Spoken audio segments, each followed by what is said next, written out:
beyond that, the work that we do in our investigations team is, in essence, watchdog journalism, and it's for the public benefit. And it makes me very proud to do that, because I feel very strongly about the Democratic Project, and I also feel very strongly about the role that we fulfill as members of the Fourth Estate in holding people to account. So News24 tonight hosted what we call the Truth Bomb Squad here in Cape Town at the Homecoming Centre, where we featured three of our very prominent journalists, Peter du Toit, Jeff Wicks and Carl Cowan. They all just published new books around corruption and organized crime in South Africa. And it was a lovely opportunity to question all three of them in front of a live audience of News24 subscribers in Cape Town to talk about their books and the future of the country.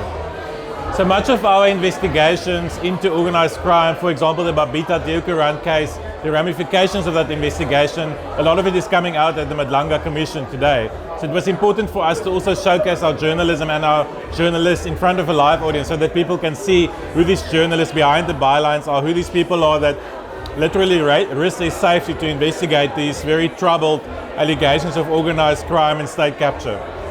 Tonight we also thank our subscribers, our loyal readers, people who come to our site, because without their subscriptions, without their support of the books we write, without their support of our journalism, there won't be investigative journalism in this country. Then everybody would have to go to places like TikTok and Google and YouTube for their news, and we know they don't employ any journalists. So to keep journalists doing their work, you have to subscribe, you have to buy the books, and you have to support democracy. Well, I read all three books. I was very impressed by it. I'm really impressed by this new generation, very feisty generation of courageous, smart, investigative journalists. And I drove all the way from George to attend the function. You know, in the past few years, I've seen how News24 has become the premier investigative medium in the country, together with Daily Maverick, and it gives one hope that a lot of the corruption, etc., is being flushed out, and it gives us hope for the country. I was actually very curious about the three books, more especially the one on Babita.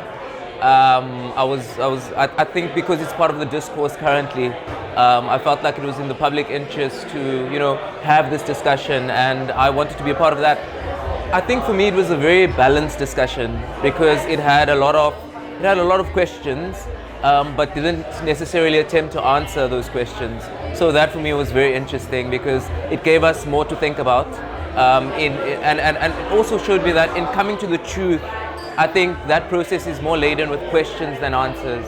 And so for me that was very, very interesting. But I think the point or my take home would probably be the fact that without political will, very little can be achieved in the country. So even with a commission like the Madlanga Commission, if there's no political will to actually implement the recommendations, I think very little can be done.